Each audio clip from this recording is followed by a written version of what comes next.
ಕ್ರಾಂತಿ ನ್ಯೂಸ್ ಕನ್ನಡ, ಪ್ರಗತಿಪರ ಸಮಾಜಕ್ಕಾಗಿ. ಇದು ನಿಮ್ಮ ಸ್ಥಳೀಯ ಸುದ್ದಿಗಳ ನಂಬರ್ 1 ಸುದ್ದಿ ಮಾಧ್ಯಮ. ಏನು ನಮ್ಮ ಕರ್ನಾಟಕ ರಾಜ್ಯದಲ್ಲಿ ಕಾಂಗ್ರೆಸ್ ಸರ್ಕಾರ ಅಧಿಕಾರಕ್ಕೆ ಬಂದಿದ್ದಾದ್ಮೇಲೆ ಪಾಕಿಸ್ತಾನ ಏಜೆಂಟ್ ರೀತಿಯಲ್ಲಿ ವರ್ತಿಸ್ತಾ ಇದೆ. ಇದನ್ನೆಲ್ಲ ನೋಡಿದಾಗ ಈಗಾಗಲೇ ಮುಳುಗೋಗಿದೆ, ಇದ್ದಿದ್ದು ಮುಳುಗೋಗುತ್ತೆ ಅನ್ನೋ ಲೆಕ್ಕಾಚಾರದಲ್ಲಿ ಕಾಂಗ್ರೆಸ್ಸು ಇಡೀ ದೇಶದಲ್ಲಿರ್ತಕ್ಕಂಥ ಜನಕ್ಕೆಲ್ಲ ಗೊತ್ತಾಗ್ತಾ ಇದೆ. ನಮ್ಮಲ್ಲಿ ಏನು ಕರಸೇವಕರಿದ್ದರು, ರಾಮ ಭಕ್ತರಿದ್ದರು, ದೇಶ ಪ್ರೇಮಿಗಳಿದ್ರು, ಹಿಂದೂಗಳಿದ್ರು, ಅವ್ರನ್ನೇ ಟಾರ್ಗೆಟ್ ಮಾಡಿ ಸಿದ್ದರಾಮಯ್ಯನವ್ರ ಸರ್ಕಾರ ಏನು ಟಾರ್ಗೆಟ್ ಮಾಡ್ತಾ ಇದೆ, ಇದನ್ನೆಲ್ಲ ನೋಡಿದಾಗ ನಾವು ಯಾವುದೇ ಕಮ್ಯುನಿಟಿಗೆ ವಿರುದ್ಧ ಅಲ್ಲ. ನಮ್ಮಲ್ಲಿ ಎಷ್ಟೋ ಜನ ರಾಮ ಭಕ್ತರು ಮುಸ್ಲಿಮ್ಸರು ಇದ್ದಾರೆ. ಹಂಗಿರ್ತಕ್ಕಂಥ ಸಂದರ್ಭದಲ್ಲಿ ಎಲ್ಲರನ್ನೂ ಒಟ್ಟಿಗೆ ಸೇರಿಕೊಂಡು ಈ ರಾಜ್ಯದ ಮುಖ್ಯಮಂತ್ರಿ ಆಗಿ ಒಳ್ಳೆ ರೀತಿಯಲ್ಲಿ ಕೆಲಸ ಮಾಡ್ರಿ ಅಂತ ಹೇಳಿದರೆ, ಯಾವುದೋ 18 ವರ್ಷ 20 ವರ್ಷ ಯಾವುದೋ ಕೇಸ್ ಆಗಿರ್ತಕ್ಕಂಥದ್ದು ಇದಕ್ಕೆ ಅದನ್ನು ಇವತ್ತು ರಿಓಪನ್ ಮಾಡಿ ಮತ್ತೆ ನಾವು ಅವ್ರನ್ನ ಅರೆಸ್ಟ್ ಮಾಡ್ತೀರಿ ಅಂತ ಹೋಗ್ತಾ ಇರ್ತಕ್ಕಂಥ ಈ ಸಿದ್ದರಾಮಯ್ಯನವ್ರ ಸರ್ಕಾರ ಏನಿದೆ, ಅವ್ರಿಗೆ ನಿಜಕ್ಕೂ ನಾಚಿಕೆ ಆಗಬೇಕು.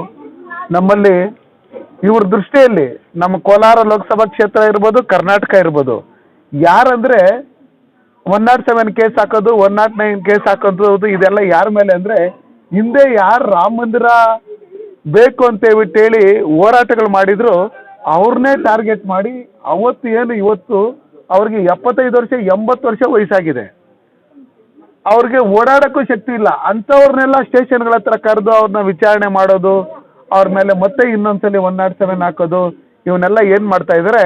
ಅದಕ್ಕೋಸ್ಕರ ಸಿದ್ದರಾಮಯ್ಯನವರೇ, ನೀವು ಕಾಂಗ್ರೆಸ್ ಸರ್ಕಾರಕ್ಕೆ ತಾಕತ್ತಿದ್ರೆ ಈ ದೇಶದಲ್ಲಿರ್ತಕ್ಕಂಥವರೆಲ್ಲ, ಈ ರಾಜ್ಯದಲ್ಲಿರ್ತಕ್ಕಂಥವರೆಲ್ಲ 190% ಎಲ್ಲ ರಾಮ್ ಭಕ್ತರೇ, ದೇಶ ಪ್ರೇಮಿಗಳೇ, ಹಿಂದೂಗಳೇ. ನಿಮ್ಗೆ ತಾಕತ್ತಿದ್ರೆ ಅರೆಸ್ಟ್ ಮಾಡಿ ನೋಡೋಣ. ಅದಕ್ಕೋಸ್ಕರ ಇವತ್ತೇನು ಅನಿಲ್ ಲಾಡ್ ಇರ್ಬೋದು, ಸಂತೋಷ್ ಲಾಡ್ ಇರ್ಬೋದು, ಅವರೆಲ್ಲ ಮಾತಾಡ್ತಾ ಇದ್ದಾರೆ, ಅವು ಇವು ಮಾತಾಡ್ತಾ ಇದ್ದಾರೆ.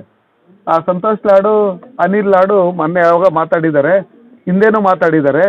ನಮ್ಮಲ್ಲಿ ಸಂವಿಧಾನ ಯಾರು ಬರೆದಿರೋದು ಅಂತ ಹೇಳಿದರೆ, ಯಾರು ಕೊಟ್ಟಿರೋದು ಅಂತ ಹೇಳಿದರೆ, ಇಂದಿರಾ ಗಾಂಧಿ, ನೆಹರು, ರಾಜೀವ್ ಗಾಂಧಿ ಅಂತ ಹೇಳ್ತಾರೆ. ಅವರಲ್ಲಿ ಇಟಲಿ ಮೇಡಮನ್ನ ಪೂಜೆ ಮಾಡೋರು ದಿನ ಜಾಸ್ತಿ ಆಗ್ಬಿಟ್ಟಿದ್ದಾರೆ. ಹಂಗಿರ್ತಕ್ಕಂಥ ಸಂದರ್ಭದಲ್ಲಿ ಬಾಬಾ ಸಾಹೇಬ್ ಅಂಬೇಡ್ಕರ್ ಅವರು ನಮ್ಮ ದೇಶಕ್ಕೆ ಏನು ಸಂವಿಧಾನ ಕೊಟ್ಟರು, ಅವರನ್ನೇ ಮರೆತು ಇವರು ಸಂವಿಧಾನ ಕೊಟ್ಟಿರೋದು ಅವರೇ, ಏನು ರಾಜೀವ್ ಗಾಂಧಿನೇ, ಇಂದಿರಾ ಗಾಂಧಿನೇ, ನೆಹರುನೇ ಅಂತ ಹೇಳ್ಬಿಟ್ಟು ಏನು ಹೇಳ್ತಾ ಇದ್ದಾರೆ. ಇವರು ನಿಜಕ್ಕೂ ಡಾಕ್ಟರ್ ಬಾಬಾ ಸಾಹೇಬ್ ಅಂಬೇಡ್ಕರ್ ಇದ್ದಾಗೂ ಅವ್ರಿಗೆ ಮೋಸ ಮಾಡಿದರು. ಅವ್ರಿಗೆ ಭಾರತ ರತ್ನ ಕೊಡೋದ್ರಲ್ಲಿರ್ಬೋದು, ಅವ್ರ ಚುನಾವಣೆಯಲ್ಲಿ ನಿಂತಾಗ ಅವ್ರಿಗೆ ಆಪೋಸಿಟ್ ಆಗಿ ನಿಲ್ಲಿಸಿ ಸೋಲ್ಸಿರ್ತಕ್ಕಂಥದ್ದು ಇರ್ಬೋದು, ಅವ್ರ ಪಾರ್ಲಿಮೆಂಟ್ಲೇ ಬರ್ಕುಡ್ದು ಅಂತ ಹೇಳಿ ಅವ್ರನ್ನ ತಡೆದಿರ್ತಕ್ಕಂಥದ್ದು, ಇದನ್ನೆಲ್ಲ ನೋಡಿದಾಗ ಕಾಂಗ್ರೆಸ್ ಅವರು ಮೊದಲಿಂದನೂ ನಮ್ಮಲ್ಲಿ ದಲಿತರ ವಿರೋಧಿನೂ ಜೊತೆಯಲ್ಲಿ ದೇಶ ಪ್ರೇಮಿಗಳು ಯಾರಿದ್ದಾರೆ, ರಾಮ ಭಕ್ತರು ಯಾರಿದ್ದಾರೆ, ಕರಸೇವಕರು ಯಾರಿದ್ದಾರೆ, ಅವರು ಎಲ್ಲರನ್ನೂ ಅವರು ದ್ವೇಷ ಮಾಡ್ತಾ ಇರೋದ್ರಿಂದ ಕೂಡಲೇ ನಾನು ಸಿದ್ದರಾಮಯ್ಯನವ್ರಿಗೆ ಹೇಳೋದೇನೆಂದರೆ, ನಿಮ್ಮ ಏನು ಸರ್ಕಾರ ಇದೆ, ನೀವು ಅದನ್ನೇನು ಮಿಸ್ಯೂಸ್ ಮಾಡ್ಕೊತಾ ಇದ್ದೀರಿ, ಅದನ್ನು ರಾಮ ಭಕ್ತರು, ಕರ ಸೇವಕರ ಮೇಲೆ ನೀವು ಇವತ್ತು ಕೇಸ್ಗಳು ಹಾಕೋಂಥ ಕೆಲಸ ಮಾಡ್ತಾ ಇದ್ದೀರಿ. ಯಾರ್ಯಾರು ದೇಶ ವಿರೋಧಿ ಚಟುವಟಿಕೆಗಳನ್ನು ಮಾಡಿದರು, ಯಾರ್ಯಾರು ದೇಶದ ವಿರುದ್ಧವಾಗಿ ಮಾತಾಡಿದರು, ಯಾರ್ಯಾರು ಜಾತಿಗಳ ಮಧ್ಯೆ ವಿಷ ಬೀಜ ಬಿತ್ತುವಂಥ ಕೆಲಸಗಳು ಮಾಡಿದಂಥ ನಿಮ್ಮ ಸಚಿವ ಸಂಪುಟದಲ್ಲಿರ್ತಕ್ಕಂಥ ಸಚಿವರುಗಳನ್ನು ಫಸ್ಟ್ ನೀವು ಜಮೀರ್ ಅಹ್ಮದ್ ಇರ್ಬೋದು, ನಮ್ಮ ಅನಿಲ್ ಲಾಡ್ ಇರ್ಬೋದು, ಇತ್ತೀಚೆಗೆ ಮಾತಾಡಿದಂಥ ಸಂತೋಷ್ ಲಾಡ್ ಇರ್ಬೋದು, ಅದಾದಮೇಲೆ ಪ್ರಿಯಾಂಕ್ ಖರ್ಗೆ ಇರ್ಬೋದು, ಅದಾದಮೇಲೆ ವೆಂಕಟೇಶ್ ಇರ್ಬೋದು, ಇವ್ರನ್ನೆಲ್ಲ ಫಸ್ಟು ಅರೆಸ್ಟ್ ಮಾಡಿರಿ.